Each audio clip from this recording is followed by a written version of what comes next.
All right, welcome back to the Hit Factor podcast. I am your current temporarily permanent host until Jeff and Jeremy want to do anything. But who knows? Maybe they'll never record again, and you'd be stuck with me forever.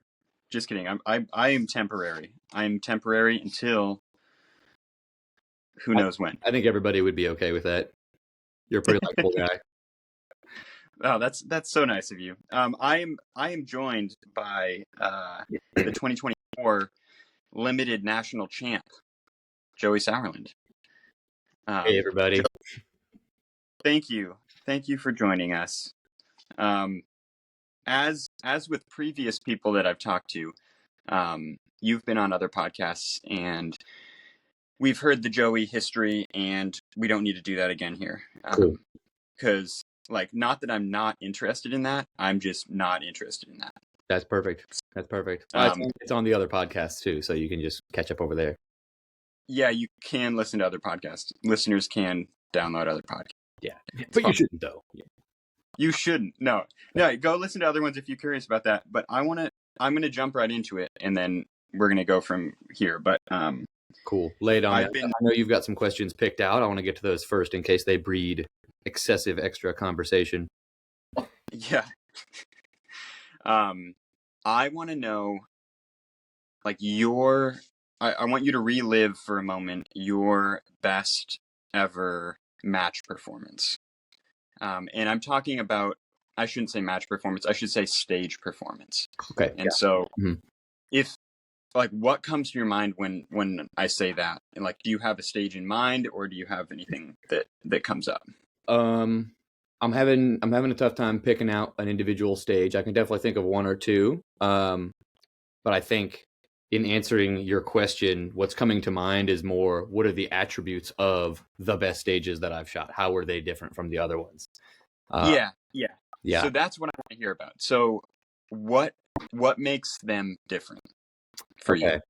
So I'm going to speak largely in mental management terms. So for people who have taken mental management before, you'll know what this means. And people who haven't, it'll still make sense. But it's definitely the most subconscious shooting is always my best. And I think the largest determining factor to how subconscious I'm shooting is confidence.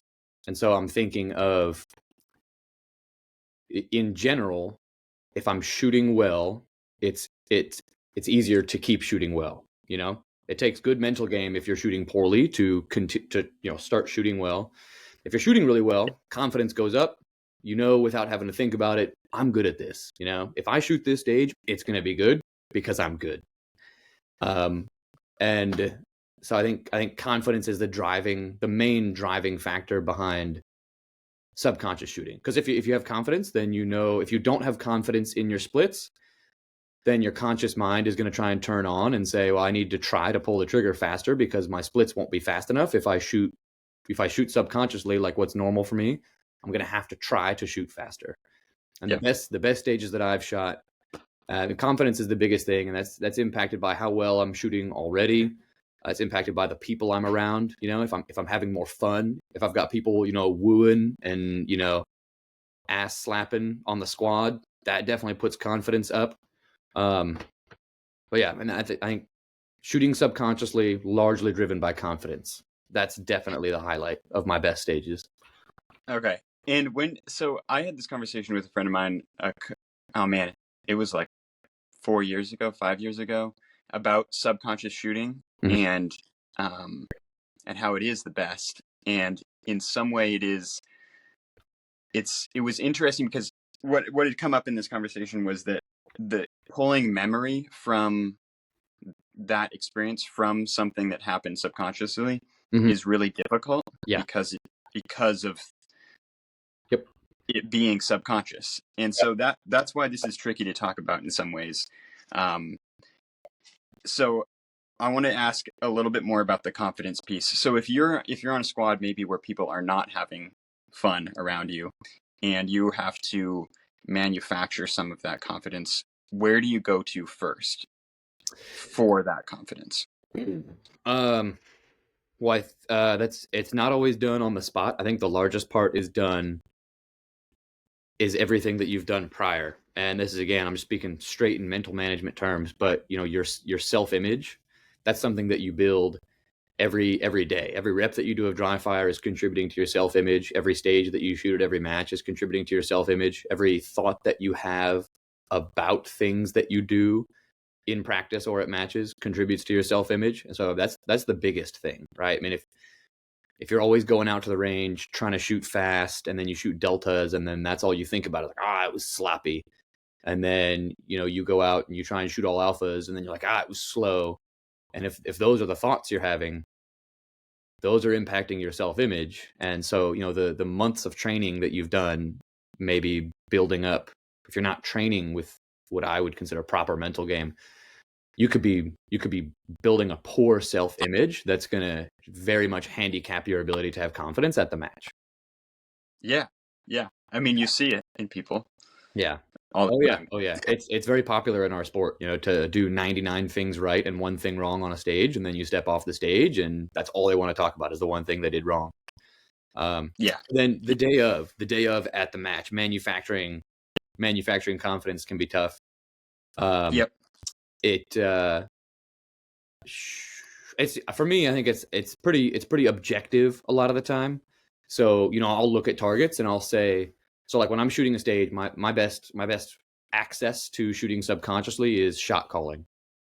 And if I look at every target on a stage, I'll stand there and think, this is nationals, some really good stage designers, and they didn't think to put up a single target that I can't call my shots on. It's going to be an easy stage. Yeah. So that's something that then would become available to you on any stage. Yes. No matter the targets, no matter the stage. Yeah. And that's that's why I think shot calling is really great. And I think it's really great for subconscious shooting, because shot calling it's not trying to go fast, and shot calling is also not slowing down to aim.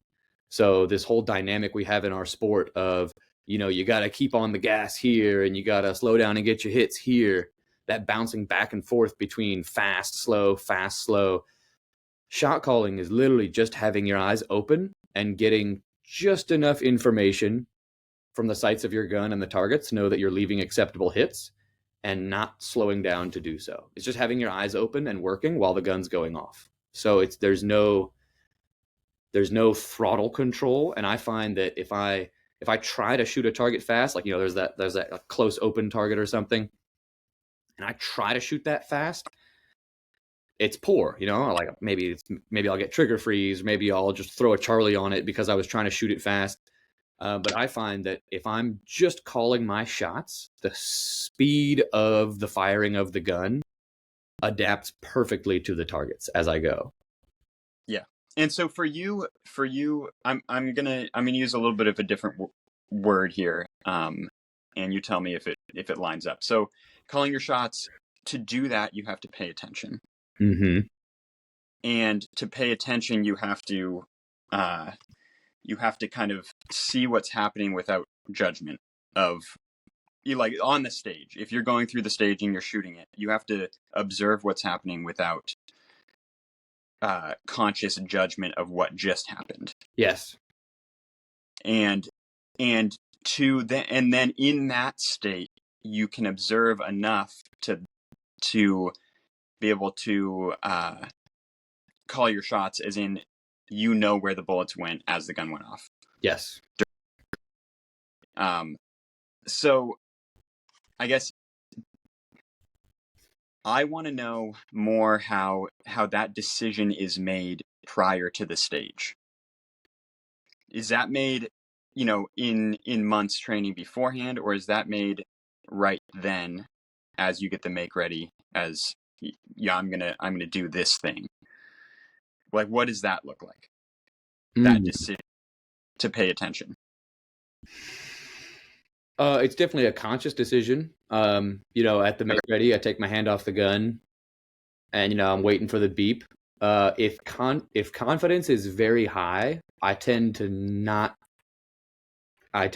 even consciously decide to call my shots. because even the shot calling becomes very subconscious, and I actually have zero conscious thoughts while shooting. That's only if the confidence is really high. But if there's any lacking of confidence, and I don't mean I'm feeling unconfident, I mean if confidence is at 85% instead of 100, any of that lacking of confidence is made up by all I have to do is call the shots. Okay. I'm thinking of something else here. So when you get, I'm jumping back to the stage. So if you get off a stage that you have shot really, really well, mm-hmm. do you know instantly that you shot it really well? For you, I'm not talking about results. I'm talking about that was really good for me on this stage. Like my execution was really good on this stage. Yeah. And do you know immediately? Yeah. I think I usually use the word feel, like, man, that felt really good. Everything went really well. It felt good. Yeah, I mean, everything, I could list everything that happens on a stage, but it felt good. Sometimes entering position, feels awkward or it feels choppy. I'll know when I leave a stage, that stage felt really good. Okay. Yeah. Okay. I'm gonna shift a little bit here to, this can be live fire or dry fire. I'm talking about training now. Cool. Can you recall some of the best training sessions that you've had, or exercises in a session that have been incredible? Mm-hmm. And I want to dig into those a little bit. So like live fire or dry fire, I'm curious for you what comes up on like the best sessions. Yeah. So my best dry fire, when my dry fire was at its best, which it isn't not, the quality is still high. But for a while I had access to an extra room in my local gun range. And it was just a big empty cinder block room with a concrete floor. I used to post some Instagram. I think I remember those. Yeah. I remember videos. Yeah. And so they just let me use that extra room. It was like a room that was meant to be a gun range room, but they never finished it. So it was just a big empty room. I had like walls, barrels, targets and stuff in there. And I just got to leave them up in there. Like that was my room. I would just show up at the range and go to my room in the range, which was nice. It's very similar to your basement setup. And so in there, I was able to do like plenty of movement, different distances, all kinds of stuff. I had walls in there. And when I was doing something that required a lot, meaning something that requires basically like if I set up a stage, but a stage not to practice my execution of a stage, but a stage that, this just has a bunch of challenges in it of things that I want to work on. And now I'm going to do this stage in speed mode or this stage in accuracy mode. That was my best because I was able to set up a stage that had all these challenges: movement challenges, indexing challenges, accuracy challenges, speed challenges. And I was able to just do anything I've ever done that was great was not done in a small number of reps. It was definitely done. This is something that I've been trying to quantify and put into words, but I think you need to do a certain number of reps to where even though training is usually done, I'm going off on a long tangent, even though training is usually done consciously, right? My goal is to consciously put skills into my subconscious through lots of reps so that at the match I shoot subconsciously and those skills happen without me having to consciously think about them. So when I'm training, it starts conscious. Like if I'm in speed mode, I'm doing this thing and I'm beating the par time. Every like really amazing training session where I've left and I was like, man, my eyeballs and my brain were processing information at a level, speed, and or quality that was really earth shattering. It always happened once I had done so many reps of that thing that I was in, I'm going to go ahead and call it an observation state. Yeah. To where I'm doing reps. And even though these reps, like if I'm in speed mode, these reps are still outside my comfort zone of speed. I couldn't do it that if I was, leaving only acceptable hits, I still wouldn't be able to do it at that speed. So even though I'm outside my comfort zone, for example, in speed mode, I've now done so many reps of that thing that I'm doing it subconsciously at that speed outside my comfort zone. and I get into what I would call an observation state where I'm doing it watching myself. And then once I'm in that state, I'm now figuratively watching myself do it because it's just happening without me thinking about it. And that's when I really start learning about that new skill, whether it's speed or accuracy. And that's, it gets very subjective, but if you dry fire for an hour at a time on a regular basis, the things that you notice and you learn and how your eyes and how your mind behave differently in your training versus dry firing for 10 minutes at a time, it gets very subjective. I think you know. I really like how you brought that up, because I think there's a ton, and people have been talking about it for a long time, of being so strict with yourself about making training very conscious, and like if you slip into subconscious training, then that's bad. And I mean, I can reflect in that, in that the best training that I have had has been lots of subconscious, just repping things out with very, very short snippets of maybe a conscious correction that gets flashed, and then it's gone. Yeah. And then it's back to running the thing again and again. For a while, I was joking with a friend of mine, where someone would send me a message and ask some question that I can't answer it for them. And so the it would be like, oh, my grip's weird on my draw, like what do I do? And what I thought would be a really funny but no one would do it answer would be do 30 minutes of draws every single day for 3 years. How about do that? Yeah. And then they would answer some questions for themselves. It would be really valuable. 30 minutes of draws, just draws, is a lot, but you'd have to split that up into a few different sessions per day, probably. But I think it makes the point of you have to do a thing enough so that it just starts happening, and then, like you said, you start to make observations. And I also like how you put it in the context of you had a lot of skills layered on, and so you have, maybe it's a bigger stage or maybe not. It's something that you're testing a lot of skills and you're running that over and over. Yeah. And so do you do that now, where you'll attempt to layer skills like that over and over? Or what does that look like? I mean, what are you trying to do now? So now that let me tell a tangential funny story, because I think I want to tell the story to people. Without offending anyone, now that I think about it. But you can do that. That indoor gun range was in my hometown, so it's closed now, so I don't have that room anymore, and I don't have much space. I don't have space in my house for a lot of dry fire. My basement has enough space for like a side step or two.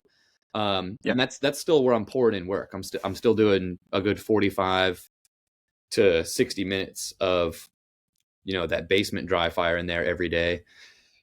But anyway, the guy who owned the range, he didn't take care of himself very well. Every time I went in there, he was like eating pizza from Domino's at like 1 p.m. and drinking a Dr. Pepper.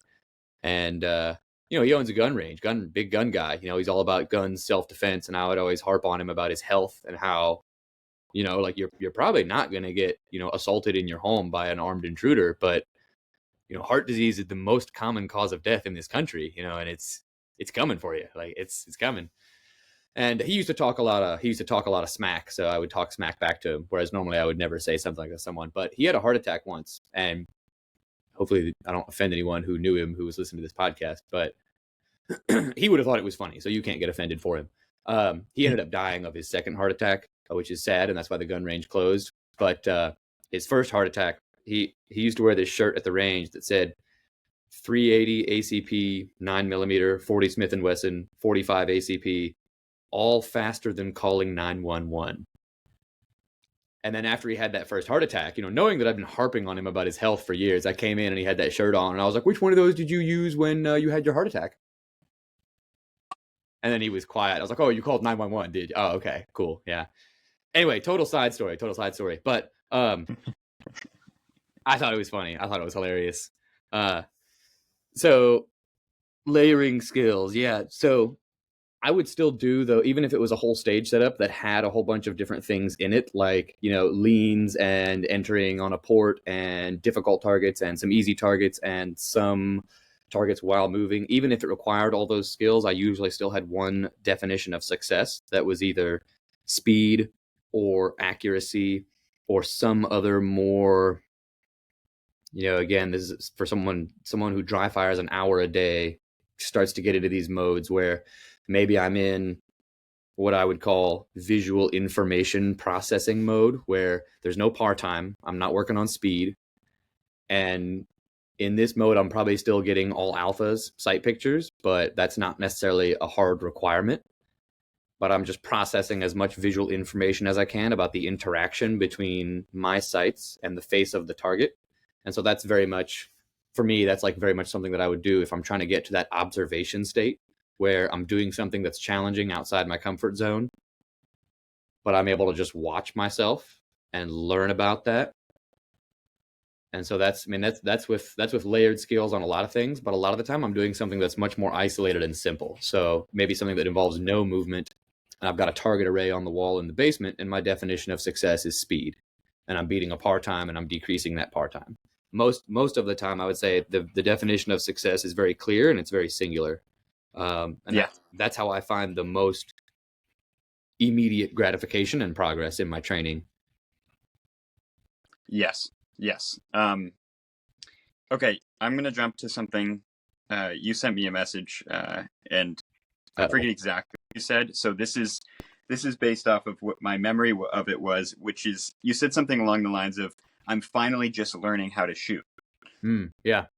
And so I'm guessing this is where you're referring to live firing more. Yeah. Which maybe you also said that, so that's not a guess, but well, it is a guess. So what do you mean by that you're finally learning how to shoot? Yeah, so 2024 was the first year where I started doing I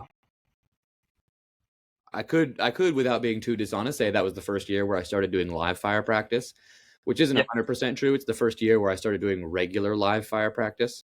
How regular? At least every week, once or more per week. Yeah. Okay. And how many rounds per session usually? I've never shot 1,000 rounds in a practice session. I think most of those days were under 500. Yep. Yeah. But so I'm still under the impression that there's some obscure, hard to define thing that's composed of all the visual and physical aspects of firing a handgun. I think maybe they're described as fundamentals.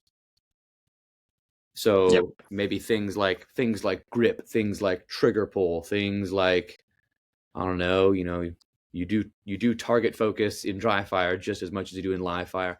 I don't know, visual things about when the gun is recoiling. I'm still under the impression that there's this thing, maybe it's fundamentals, I don't know what it is, but firing a handgun, I don't think, whatever that is, I don't think I'm particularly good at it. Now, things that I'm extremely good at are putting the sights of my gun exactly where I want them very quickly and getting the gun where it needs to be next to start scoring points again extremely quickly, and having the sights of my gun stable enough and on target to start calling acceptable shots as soon as the instant that it is where it needs to be, it is in that ready state. I'm really good at those things, but none of those things are shooting a handgun. And so when I started doing live fire, I definitely started learning like some new things that I had never really put any volume of time into. Like I learned things about my grip. I learned things about, how much I protract and retract my shoulder blades, how fully extended my elbows are. I started picking up and learning some things like that made the gun behave in live fire in more preferable ways. Yeah. But I was still like, I would come to a match and, thank God for shot calling, because up until last year, and even I would say most of last year, I show up to a match and I'm like, it's a good thing I know how to call shots because I'm really not good at shooting this I really don't know much about shooting this handgun. Yeah. But if I get the gun where it needs to go faster than everybody else, it's always ready to fire as soon as it gets there. And I know I can put the sights exactly where I want them very quickly. Well, if I just call every shot, it doesn't really matter what my handgun shooting skills are. I'll probably only leave acceptable hits. And if I do all those other things, I'm probably going to have a really great time. So if I have a really great time and all acceptable hits, it works out. Yeah, and that works out well where you have pretty good performances on a pretty consistent basis. Yeah. And so then, what you're talking about from live fire is, so have you ever shot, like 3 days in a row, 1,000 rounds a day kind of thing? Have you done that before? Never. This week Okay. right now is the closest I've ever been to that. We did 400 rounds yesterday and we did 400 rounds today. And I think we're going to do the same thing at least another 2 days this week. So this will be the closest thing I've ever done to that. Okay. And this is you're shooting as well, this amount. Like, so you've been doing this. Oh yeah, when I say we, I'm with my homies out here on the West Coast, and we're going out there and we're training together. I'm not Okay, teaching cool. them. I've already taught them what I think they need to know, and now we're just training together. Okay. So right now in this moment where you've done 2 days of shooting quite a bit, you probably have a pretty, and I don't know the words for this because I don't know if they exist. But you have a pretty good feeling on what's going to happen when the gun goes off. Yes, and more importantly than that, I'm confident that those mechanical parts, right? My hands, my wrists, my arms, I'm confident that those things will do what they need to with that gun when it's going off so that it does the things that I want it to do. I think that's the biggest thing. Because obviously when I say, like I don't know much about shooting, obviously the gun behaves well enough and I do the right things with the gun enough that it works pretty well. But confidence in that makes a very big difference. Yeah. And do you think that that's from stuff that you've processed visually? Or where does that come from then in the live fire part? Visual and physical, because I feel things. I feel myself doing things, referring specifically to, let's just call it my grip.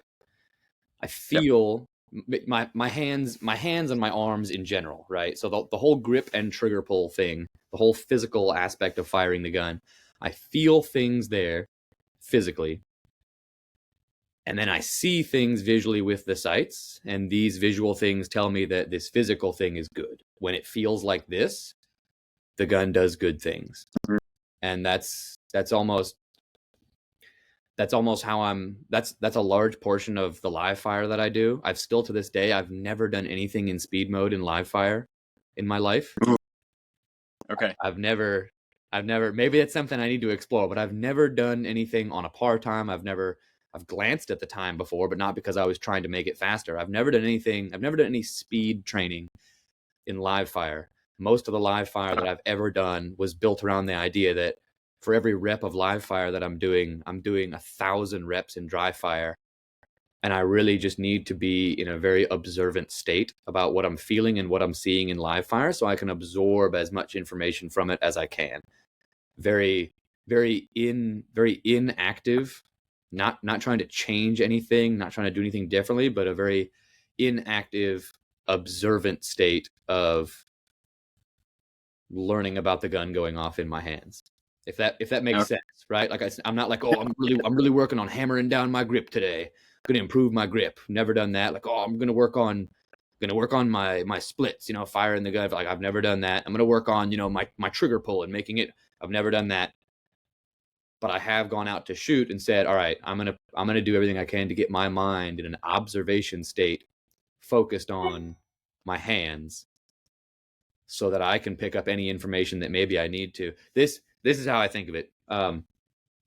If I go to a football game and my son is player number 25 and I'm watching player number 25, I'm not going to see what happens in the game. I'm going to see what happens with player 25.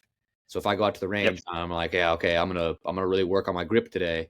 It limits what I can learn about the gun in live fire to whatever aspect of grip I'm thinking about. If it's how much I'm clamping inwards with my left hand, that's what I'm going to learn about. But if I can get, and this is this, this subjective observation state that I'm trying to be in my training frequently, especially in live fire, if I can widen my gaze to the entire football field where I'm watching no one, I can see everyone. Yeah. Okay. I want to emphasize that point a little bit more than you just have. So you've emphasized it, and I'm going to further emphasize the point of because I want people to pay attention to that. Because I think, and to get into that state, how hard are you trying? This may be a little bit of a trick question. How hard are you trying to get into the observation state? Well, that's the thing. That's like, how hard do you try to shoot subconsciously? It's a weird dynamic of, well, shooting subconsciously. Yeah. The definition of shooting subconsciously is not trying at all to do anything, And so it usually just, it has to come with reps. It only ever happens after a certain number of reps have already gone by, to where someone in jiu-jitsu might call it the flow state, right? It's just happening. I'm doing it over and over and over again, and it's just happening. And I've already done so many reps to where I'm able to back up as it continues happening and watch. So people always put, the power of the flow state and stuff being so critical for performance. Mm-hmm. And well, that may be true. It's also seems to me to be very important for training, like a training state. Yeah. Oh yeah. Because I don't know. I get the impression that sometimes people cap off their training because of trying to be so strict on something, or maybe, and I think you said it well there with like focusing on one specific thing too hard. It limits what you can observe and then limits what you can learn. Right. And so you make it so that your curve of growth and the amount that you learn is so much, it's just stretched out over time too far. And so that's definitely interesting to me. I was listening to, I still have some more of it to listen to, but it's called The Inner Game of Tennis. I heard Nils talk about it on a recent podcast that he did with somebody, and it talks about training, and it talks about tennis, but it's related to everything. As good things in sports tend to be. Yeah. And so I really like that point of what you're talking about there. Now, will you set up or will you attempt to set up a frame of mind for yourself prior to when you go out to the range to shoot? I don't think I ever really do it prior to the range. We're talking about practice training still, right? Yeah, like maybe if you're driving to the range to practice, or if you're, I don't know, doing whatever else you're doing, maybe you're working out or something, you're like in some way setting up how you will approach a training. I'm not talking about what you're going to do with the session, right? But I'm talking how you might try to get into that realm that you want to be in training. I don't think I ever intentionally plan out how I'm going to get into that realm, that observation state. For me, it always comes after a certain number of reps, and the only way that I do a great number of reps, which I always do every time, is I have to start with that one thing, that clear definition of success. So like speed mode, right? I'm doing this in speed mode. I have a par time I have to beat. When I can beat it, I decrease it. That's always how I have to start. And then it's almost self-contradicting because, clear definition of success, singular point of focus, for example, speed in speed mode. And I'm focusing consciously on one thing. I'm making this faster. I'm doing it faster.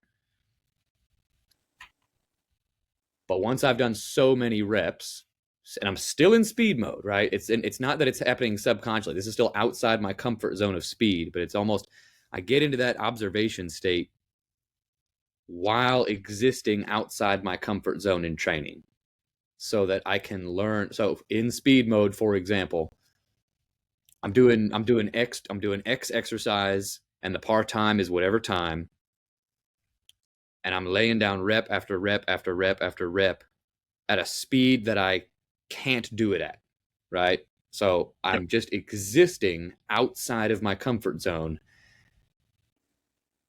And after a certain number of reps, I start to get into an observation state where, and this is where it's like self-contradicting, I'm almost subconsciously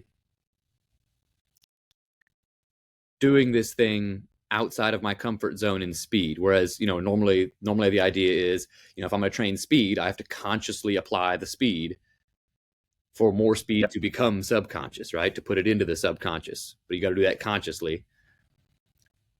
I'm doing so many reps in a row outside my comfort zone where working outside of my comfort zone starts to become a subconscious activity. And that's where I start mentally taking a step back into that observation state. And now I can sit here and, figuratively watch myself working at this speed or whatever other aspect outside of my comfort zone. And that's where I really start learning about that new speed or that new whatever is one. And so many, and you see how it's self-contradicting because I'm saying, oh, you have to consciously do this so that it can become subconscious. But yes. I mean, the way, if you were to, every time you started to feel yourself subconsciously performing at a level that you can't perform at, and then you fought that and said, no, I'm trying to consciously focus on this one thing, then you would yank yourself back into that single track you don't want to be in. Yeah. And so there's a certain degree of letting go of what you're feeling and then just feel what's happening in that session. You're using the word feel, and as subjective as that word is, I think it's the perfect word, because the way I tell it, like when I'm teaching somebody something, you have to find out what it feels like to do that thing first. We'll keep using speed mode as an example, right? I need to find, the first thing I have to do if I'm going to do something faster than I ever have is I have to find out what it feels like to do that. Once I know what it feels like to do that, I think that feel is how you get into that more subconscious observation state that's still outside your comfort zone. Is, yeah, I'm still working outside my comfort zone, but because I know what it feels like, I can just keep replicating that feeling. What it feels like to do it that fast, I can replicate that feeling and sit in the observation state and watch myself doing it. And that's when I can start learning little things like, oh man, if the gun's moving this fast, my eyes are going to have to move this fast. Boom. That's something I just noticed. Or, oh man, if the gun's going to get there this quickly, this leg's going to have to do this. And that's where, in that observation state, while working outside my comfort zone, I'm able to start saying, there's a thing. There's a thing. And I think that might be kind of like what you were talking about at the beginning, where you're kind of, maybe you're shooting, maybe it's going subconsciously, but there's little things getting picked out. I noticed that. I noticed that. Yeah. And like you had said, you can't notice those things. Those things are blocked if you constantly are forcing yourself to do the one thing that you started to do. Right. But it is how you get there. That's how you start getting there. So I like that on the approach to get there. Yeah. I think that's valuable. I really like, this is the main reason that I was really excited for this podcast, is because I knew we weren't just going to talk about what I consider boring and mundane things like, like, I don't know, grip or footwork or something. We're having this like very high level conversation, and it's, for the people listening, the things that we're talking about, feeling and stuff, like it really comes when you live in the volume.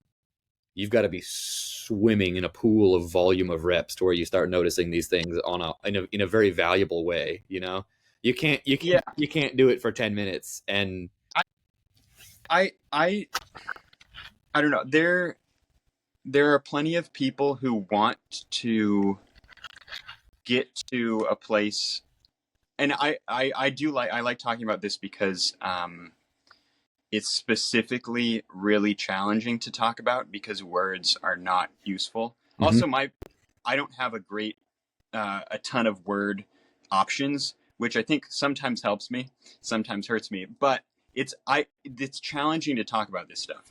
So anyway, I don't think a lot of people understand without that volume. And just like you said, people are generally unwilling to put volume in to then find things.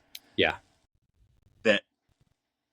That can only then be experienced and attempted to be discussed. Yeah.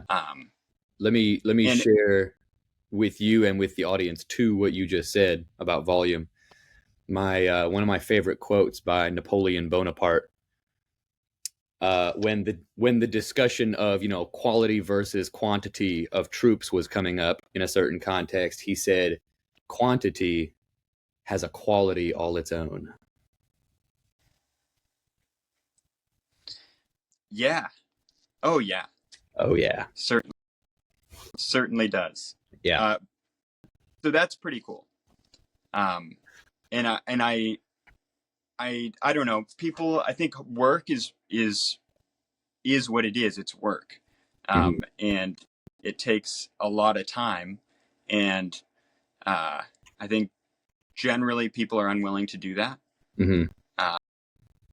And so anyway, that's why these conversations are interesting because, it shows work that you have done, and it shows potential that's within that, and it shows what you can learn from doing then a ton of work, and that's interesting. Mm-hmm. And with that, I'm going to jump over to another thing and then we can jump back anytime too as well if you think of anything. But I'm curious. I'm curious what cold water has taught you. A lot of things. Yeah. I made this guy sitting across the room over here, I made him take his first ice bath day before yesterday, and he took his second one this morning, and he's already learned a lot of things. So are we just discussing the benefits of the ice bath now? Well, I'm curious for you specifically what it's shown you. So like what you've taken from it, and what you continue to take from it. Yeah, a lot. Let's for the listeners who don't take ice baths, let's start with the physiological benefits of cold exposure. Great immediate decreases in inflammation of tissues, so muscles, tendons, ligaments. Great decrease in inflammation. Spike in cold shock proteins, which we don't need to waste our podcast time talking about that, but you can Google it. Benefits to the immune system, fat metabolism. It burns a lot of calories. So a lot of physiological benefits. But as people who do it know, some of the best benefits are very subjective and very mental. And so for me, I've been every single day that I'm at home, and when I'm away and it's available, I still do. I get in the ice bath. I never miss a day. And and I've been doing that for over a year now. And every single morning, I still stand there in my drawers in my basement. You mean you don't do that? Because I was wondering, I was like, because I do it totally nude. So I don't know why anyone is wearing underwear. But I get it. If you're taking a video of it, you probably should wear underwear. Anyway, continue. All right. You're spicy drop. J Beal's getting in that ice water raw. Maybe I need to up my game now. I don't know. I don't want to have to hang up and dry extra things, Yeah. It's purely functional on efficiency. Fair enough. Yeah. Wow. I mean, you should go to work naked at that point, save the laundry altogether. Why get dressed in the morning, really? Why? Yeah. Shit. If it's the weekend and you're going to stay at home and just dry fire and work out at home, what do you... Anyway. Yeah. So... Yeah.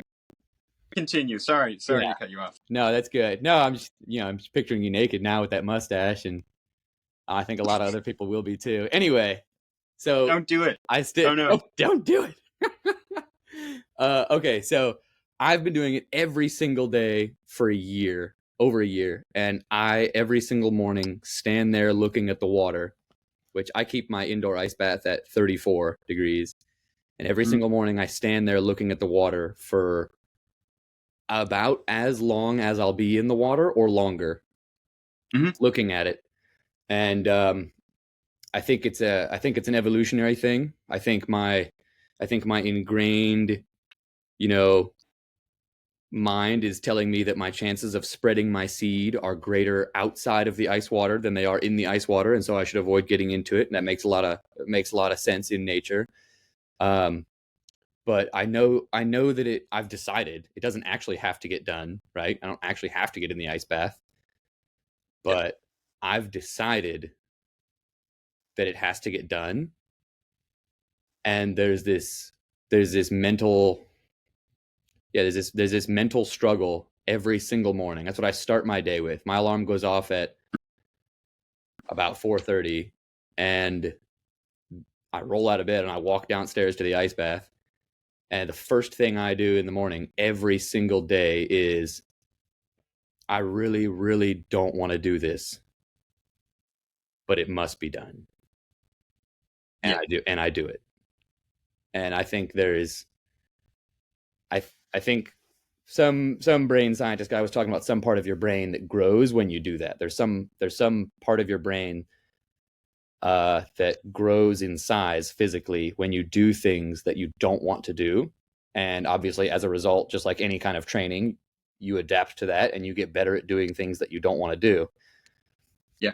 And I think maybe that's the best definable mental benefit, is you get better at doing things that you don't want to do. But I don't know. I think there's also a certain benefit of appreciation's not the correct word, but I'm going to say appreciation of suffering. Yeah. To where it's not just cold exposure. Sometimes I'm out in the heat. Sometimes I'm hungry. Sometimes I'm other feelings, and I'm okay with it. I'm feeling this negative thing. I'm hungry. I'm tired. I'm cold. I'm hot. I'm whatever. And that's a stimulation that I'm experiencing, and that's okay. I'm okay with that. So I had this experience one time where I was at it was IPSC Nationals in the spring, and it was the first day, and we had gotten to a stage early, and we were waiting for a squad ahead of us to shoot, and it was really hot, and I was sitting next to this large cactus, and I was like, I have to take home one of these spikes for my son off of this cactus. And then I attempted to take one off of the cactus with my bare hands, and I like poked my hand really, really good on the cactus, and I had some discomfort for the rest of the day and the rest of the entire match. But I really think that this ties into with what you're saying of the daily discomfort that you start with, that things like this, and this ties into shooting. So I'm just using an example that ties it into shooting, but where you are able to sit with certain things, and this could be like, I've sat with difficult emotions at a match before on a stage and been able to sit with them because of experiences that and so that's directly where I found value. So I'm curious. You're saying like the same thing that I said, but with mental / emotional things, not just physical discomforts. Yeah, emotional discomfort. Yeah. But I'm so, there's so many different pieces to this because I do the same exact thing where I stand in front of the ice bath for, maybe it's a minute. I don't know. I'm not tracking time with that. And I look at it and the thought flashes of, I don't really have to do this today. And then I find myself getting in the water. Yeah. Every day too. Yeah, every day. Every day. Maybe maybe I don't have enough time today. Every single morning I'm like, oh, there's some dirt on the floor. Maybe I'll clean that up. I don't have time for the ice bath. If I do that every morning. Yeah, I'll look for excuses. Sometimes I'll be like, I actually, like, I think that I didn't, there was like something else I should do right now. Yeah. Yeah. Yeah. You're like, Brain's always looking for something else. yeah, anything to avoid this right now. Yeah. Yeah, so that's interesting. That's pretty cool. Yeah. Let's relate that straight over to that volume of dry fire training that most people aren't willing to do. There's plenty of times, I'm sure you've done this. There's plenty of times when I really don't want to go dry fire. I really don't feel like it. And I don't want to do it. Same thing with working out. Like, I don't really, maybe I'll take a rest day today, take a day off, probably wouldn't hurt. But there's definitely that part of the brain that grows, whatever it is, I forget. I'll have to Google it. It's developed enough to where a lot of the time I'm like, no, it's pre-decided. This must be done. And so it will be done. Yeah. Yeah. Yeah. It's pretty cool. Very cool. It can be trained. I think I know, yeah, people were talking about that for a little while ago. It's friction that creates it. So like when you encounter friction to a certain event or resistance to a certain event, then that's what grows that part of the brain. And so like, depending on, and I think he's talked about it before this, I think it's this Huberman who's talked about this, but if you get in if it's like an easy, some days I stand in, I step up on my little platform and I get right in the ice bath and I'm in there and that part was easy. Mm-hmm. And so then, I'll move around in the water. Mm-hmm. And that part's really hard. Mm-hmm. Because you instantly get a little colder. Yeah. All right, I'm going to ask you another question now, and it may be on topic of this, but and you can answer this one or you don't have to. Spicy. Let's hear it. Yeah, it might be. What are you afraid of?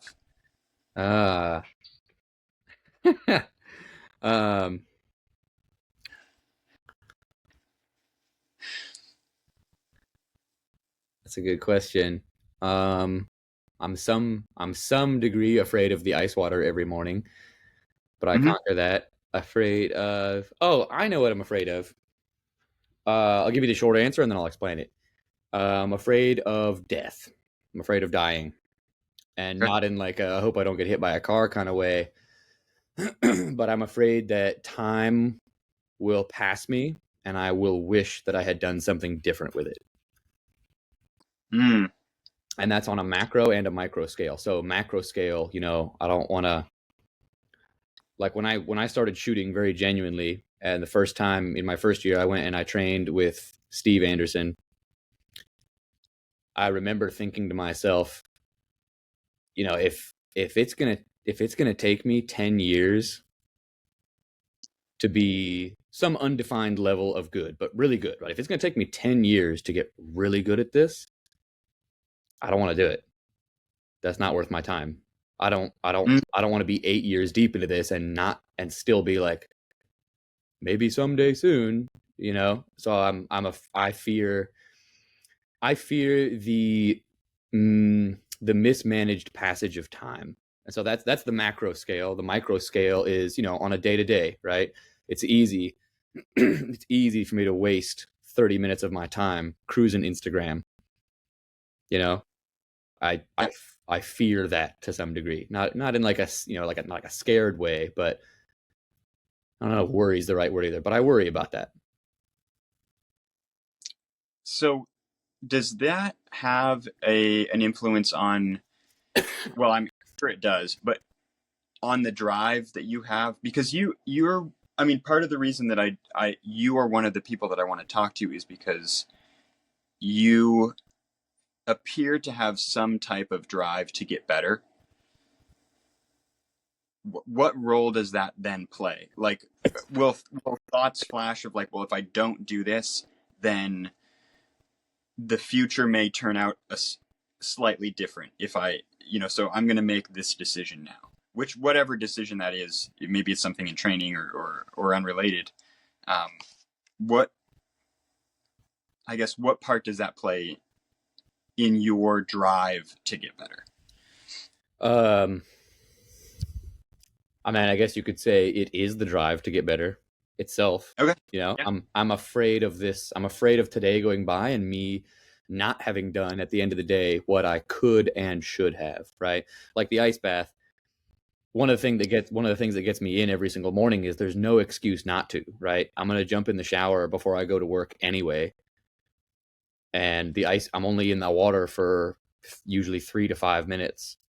So it takes no time. I already have the ice bath. It's there. It's set up. I don't have to go buy ice for it. So it takes no time. It takes no money. There's no excuse not to. And I think that's a big part of it for me is if there's no reason that I can't and I still don't, then it solely lies on me. If I'm out of town and I don't have an ice bath, I don't really feel bad about missing it, right? I wasn't able to do it. But if I'm at home and I don't do it, and the only reason I didn't is because I just didn't want to, I just didn't feel like it, then that blame for failure rests purely 100% on me.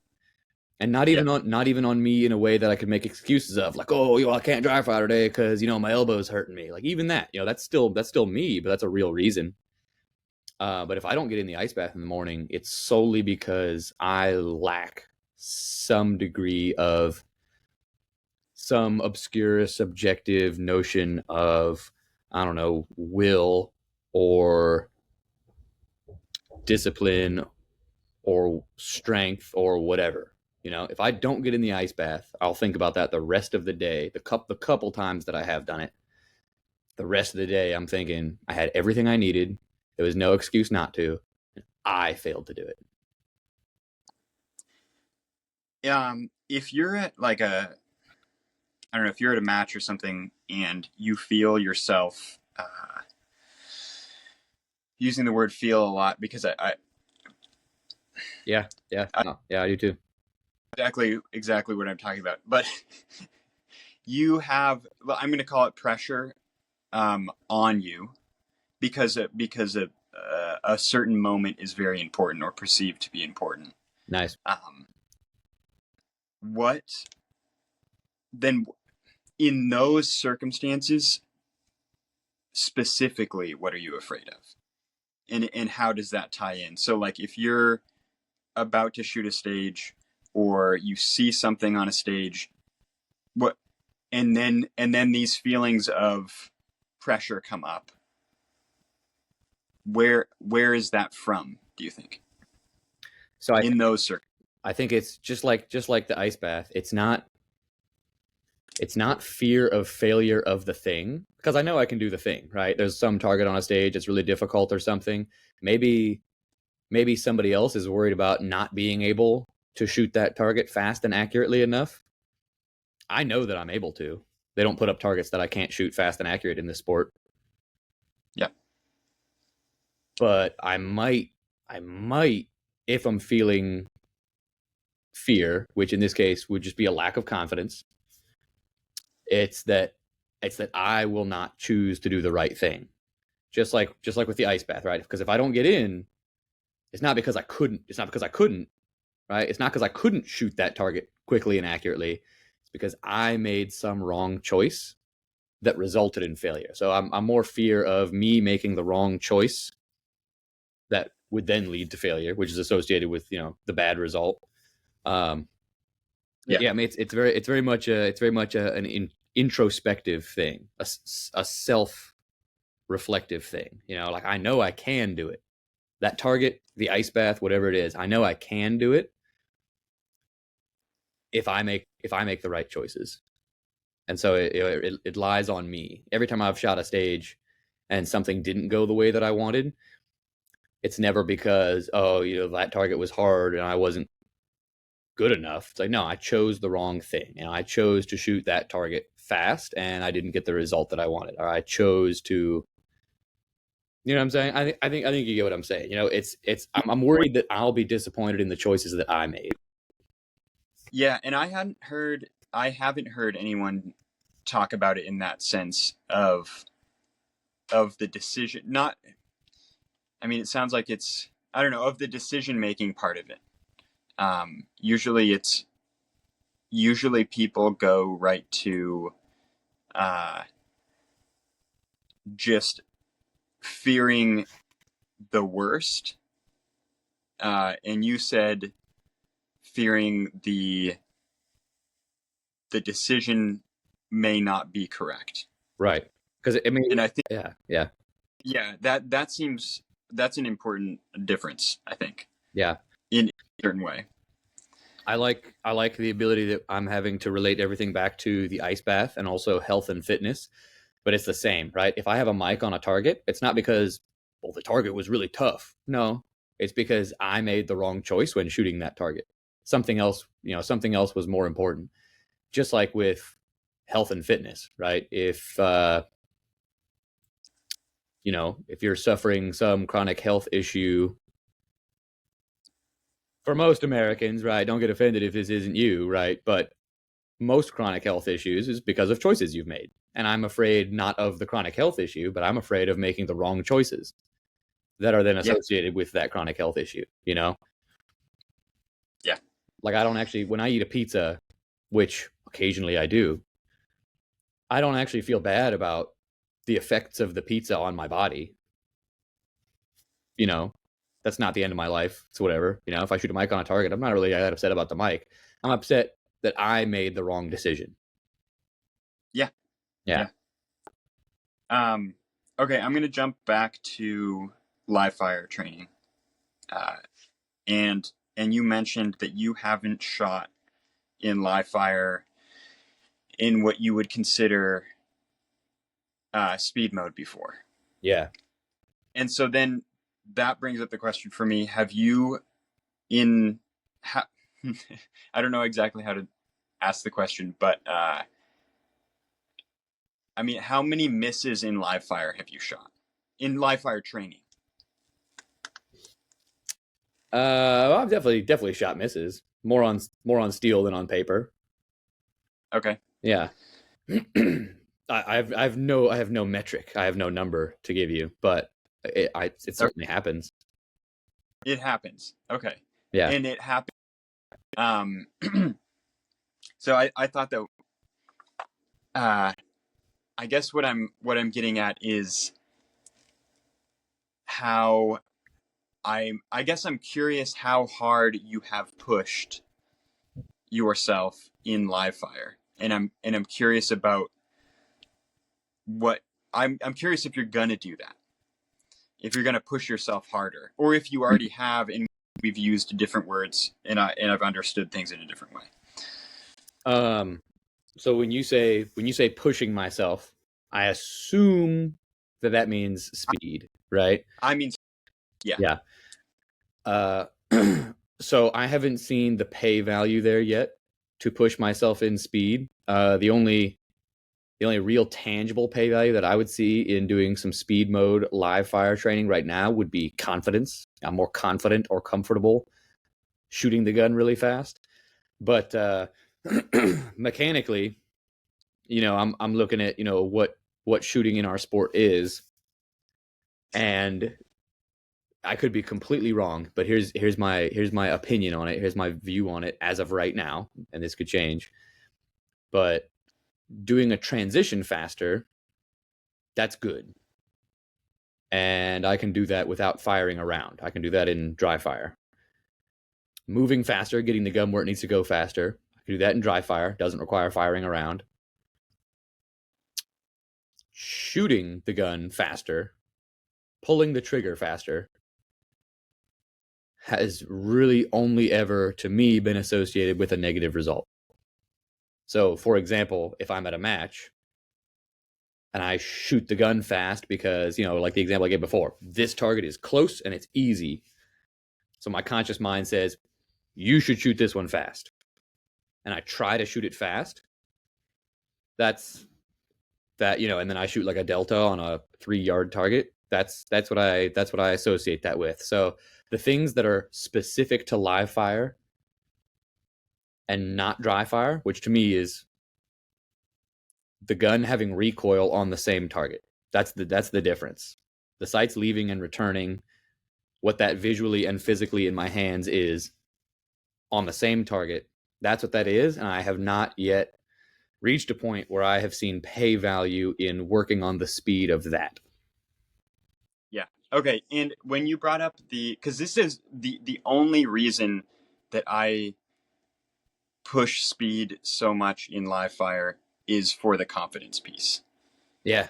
And is for the understanding piece of, so that I can understand what I can do in the exact conditions that I shoot a match in, which is the gun going off. Right. And so, yeah, that, and yeah, and I don't disagree with you on the shooting part or anything like that. I think that, yeah, the idea of live fire is like, maybe I can shoot way sooner than I thought on the move, maybe at a full run on a certain target that I previously would have, slowed my movement for, therefore then slowing the entire time of a stage on.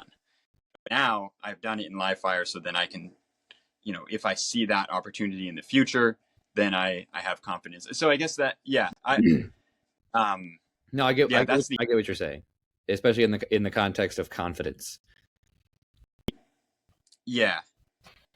It's just understanding what is then possible. Yeah. Well, I mean, I already said earlier on this podcast, if you want to do something faster than you can, step one is to show your body what it would feel like to do it that fast. So I guess maybe I'm doing some speed mode live fire tomorrow. I don't know. I don't know, man. I'm not gonna not try it. That's what I'm not gonna do. Well, I don't know. I think that there's like there's a weird thing. I guess Steve has talked about it before, where if you, I'm not talking about you or me necessarily. I'm thinking of like you see or you do not see a bullet hole in the target, and then that scares people. Where, in the sense of I shot a miss, and then in that circumstance, it drains people's confidence because they saw that they shot a miss. Right. And I've never really thought about it that way. But I think that's just me. Confidence is key. That's definitely a recurring theme. So if I was going to do some speed mode live fire, it would definitely be with the goal of I'm going to build more confidence doing things with this gun that are not yet normal for me. Yeah. I like that. I like it. We've been going for about an hour. About an hour means 10 minutes over an hour. And we're approaching the time where I should be asleep. You should what? I should be asleep. Oh, yeah, your bedtime. Yeah, I'm on California time. That sleep's important. Yeah, I got to go to sleep, and then I got to get up, and I got to hop in the ice bath. It must be fun. Wim Hof had said something before, which I thought was really funny. He talked about you get up in the morning and you're like a warm hot dog. Yeah. And the last place that you want to go is into ice water. Yeah. And I always think it's funny because you just got out of your cozy bed and you're like, I'm going to do the opposite thing that I want to do right now. Yeah. But then you get good at it. And when you don't want to go work out, you don't want to go dry fire, you're good at doing it anyway. Yes, exactly. Is there anything that you want to add before I wrap it up? Yeah, I wanted to get more of a glimpse because obviously I see your spicy videos of you dry firing and stuff, and you're a dry fire guy like I am. but I would like to know in some slight more detail what your dry fire looks like currently. So like when, and not necessarily like in volume and stuff and time, but what your definition of success is when you go. So are you coming in with that, like you asked me how I like mentally prepare myself to achieve whatever or be in whatever mental state when I'm going to train? What do you do? And a lot of the time when you're training, what's your definition of success? Like, oh, I'm in speed mode, I'm doing speed stuff. I'm in accuracy mode, I'm doing accuracy stuff. What are your definitions of success like when you train? Yeah. I mean, I think I think about shooting all the time. And so I can't avoid thoughts about it. So I just I let the thoughts happen, and often those thoughts are around whatever skills I'm working on. Mm-hmm. And so I'm right now I'm doing a lot of, like, I want shooting on the move to be way more normal to me. Mm-hmm. And specifically, I want to be able to shoot on the move laterally. Like I can do forward and backward nicely. Right. I think more challenges come up when you start to move side to side. Definitely. And so a lot of that right now has been thinking about during the day, I'll be thinking about things that I want to try, like things that may be difficult that then I can figure out how to do. And then I'll think about how to set that up and replicate that. And then I'll try it. And the trying it part is really similar to what you talked about, where it's like, here's this thing, and then I'm going to do this for a while. Mm-hmm. And then I'm going to find things that I learn about it. And then I have new items to think about. That's huge. That's step one. So whether it's speed, whether it's like some movement thing like you're talking about, I think that has to be the approach, especially if you want to get the things that we're talking about like an observation state. Your approach has to be, all right, I'm going to go do this. I'm going to go do this so much that there's a 0% chance that I don't learn something about it. Yeah. I think that has to be your approach. I'm going to go do this so much. I'm going to go do so many reps of this that there's a 0% chance I won't have gotten better at it or learned something about it by the end. Yeah. Yeah. My favorite part about about doing this, especially the training part, I mean, actually exclusively the training part, but also matches in some way, is the learning piece. Like, Mm-hmm. I really like to learn Mm-hmm. something new that I didn't know before. And doing that kind of thing sets me up to learn stuff that I haven't learned before. Yeah. Or learn it in Yeah. I think that's the way that you and I train, where we're willing to observe while doing something in a large volume. I think that's the tool for what you're talking about. So like when I go to train, it's very seldom like, okay, I'm going to do this thing and I'm going to go practice doing it perfectly. It's usually much more a mindset of, I'm going to go do this thing so much and I'm going to learn about it while I'm doing it. It's much more of much more of an open mind, much more of a observing it happen to learn about it, instead of there's a right way this is going to be done and I'm going to go work on that right way. It's not, I'm going to go do this and I'm going to observe it and I'm going to learn about it. Yeah, no, I don't. So if I don't do a thing the way that I wanted to do it, like that, those words don't make sense to me in the first place. Which words? The words of doing a thing incorrectly in a way that I didn't want to do it. Like, I'm just saying those words, but Right. that's how I approach it. But I think a lot of people want to define a right and wrong. Yes, that's exactly what I was going to say. Yeah, and then when you define a right and wrong, you make it really easy to judge whether what you did was good or bad. Yeah. And I don't think I've ever really trained that way.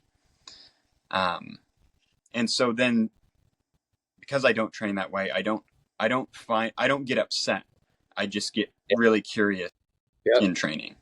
And that's the key to putting the volume in. You know, if you leave training with a whole bunch of mental imprints of I did this wrong, I failed to do this, you're that much less likely to put the belt on again tomorrow. Yeah, I think for a lot of people that ends up being the case. Yeah.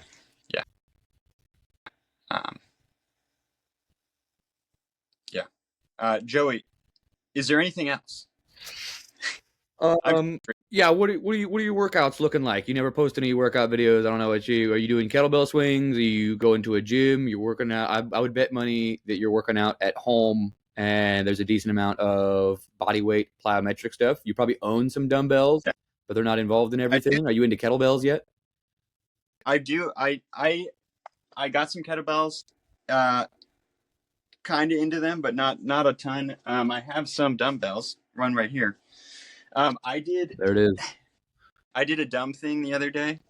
It was not super dumb. It just hurt a lot. I did the middle section of Murph. You know that? Yeah. And I did that without like prepping any of the sections. Explain it for the listeners who aren't familiar with the Murph. Yeah, Murph is where you like run a mile, and then you do 100 pull-ups, 200 push-ups, and 300 air squats, and then you run another mile. And so there's a lot of volume of that stuff. And so anyway, I did the middle section because I had already run earlier in that day, and then I did 100 pull-ups, 200 push-ups, and 300 air squats. And it was really hard. It's really hard. Mm-hmm. And I tried to do it as quick as I could. So yeah, no, I do. I don't do that every day. But I do a lot of push-ups. I do a lot of pull-ups. And I do stuff to keep my hands strong. Mm-hmm. Which primarily that's dry fire, but I do wrist curls and things like that. Mm-hmm. And then I run about 20 miles a week or so. Mm-hmm. Do you tell me what weights your kettlebells are right now? No BS. Right now, they are 15-pound kettlebells. Okay. There's your prop. No, wait. Dumbbells. What are they? The thing you showed on the camera a moment ago was a dumbbell. Yeah, that's a dumbbell. All right. And it's 15. All right. So just from that interaction, I can tell that we're not into kettlebells enough. You need to own... Okay, what we got? No, go ahead. Okay, you need to own kettlebells that are 40 pounds and above. Nice. Yeah. I can take them from I got it. So I think the first thing you need to do, so the first question people always ask is like, why train with kettlebells instead of dumbbells? Which, it's like saying like, why use a train instead of an airplane? It's like, well, they're two completely different things that serve entirely different purposes. And the fact that you asked the question illustrates your lack of understanding on the subject. So I'm hesitant to answer in the first place. But there's certain things that you do with kettlebells that you don't do with dumbbells. And the foundation of those things is the kettlebell swing. And you're already such a pro learning guy who's interested in things. You watch a couple of YouTube videos, but I have no doubt in my mind that you're perfectly capable of doing sets of 10 to 20 kettlebell swings with a 70 to 80 pound kettlebell right now, safely without injuring yourself today, even if you've never done a kettlebell swing before. And that's because it's a momentum and momentum driven and ballistic exercise, right? So, you couldn't pay me to hold a 100-pound kettlebell straight out in front of me, right? I can't do that. But I'll do 125-pound kettlebell swings for sets of 20, where the kettlebell goes all the way out in front of me on every single rep, right? So it's a speed, timing, ballistics oriented exercise, which for our sport is just infinitely more valuable. And functionality of the human body in general, that's more functional than just raw strength. But I think you should really get into kettlebells. But the kettlebell swing that ballistic hip hinging movement. That's the foundation of it. And then once you can do that, most things that are kettlebell specific involve that ballistic hip extension of the kettlebell swing, cleans, snatches, and then you can work all kinds of other regular exercises like lunges, squats, whatever, presses, pulls into those exercises. But I think you especially would really, really enjoy training with kettlebells. I'm sure it would. And the key is the swing. And I've got my clients at the gym, my 5 a.m. workout group every morning it's pretty much all females between the ages of 55 and 75. And all of them are doing kettlebell swings on a regular basis with 60, 70, 80 pounds, because that's how that exercise should be. So I think everyone listening should, but I think you would really enjoy getting into kettlebell stuff, because it's very, like a bench press that takes strength and there's some technique to it. Kettlebells, if you're doing kettlebell specific exercises, like if you're doing kettlebell swing snatches, that exercise is about speed and power and timing and coordination as much as it is strength. And it's cool. It's like an athletic performance challenge instead of just a strength challenge or just an endurance challenge. You'll do a kettlebell swing snatch, like a rep of dry fire in an observation state, and you'll notice this tiny bit of torque that I put at this angle with my wrist changed the result of that kettlebell swing snatch by this degree in this way. And I'm going to change that in a different way on the next rep, now that I'm aware of that thing's effect on that thing. It's very much like that, and you would enjoy it more than I think things like squats and push-ups. I like it. Awesome. Yeah. Send me a video when you do. I want to see your kettlebell swings. They better be good. I will. All right, Joey, I appreciate your wisdom about shooting, and appreciate you sharing kind of honestly what your approach has been, and kind of how you approach training and your fears and all of it. So thank you. I appreciate you having me on, because there's a lot of stuff that we talked about that's so subjective. It's stuff that I want to tell people, but the majority of people, it won't make sense. It won't resonate the same way. And that's why I was excited to talk with you about it, because I know that you're someone who's been in those same mental states and had some similar goals, who could appreciate talking about that kind of stuff that to most people is just too subjective and out there. They haven't experienced before. Yeah. And I don't know. I think some people are going to hear pieces of it and be able to apply it in certain ways. So that I think that, for sure. Yeah. I think it's good. Yeah. All right. So I'm going to end the recording.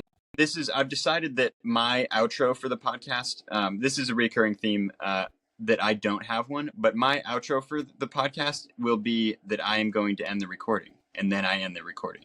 So it's the best way to end a podcast, because there's, other than other ways that are better. Very straightforward. Yeah. It's time to end the recording, and you should stay on at the end so that the recording downloads. But anyway, bye listeners.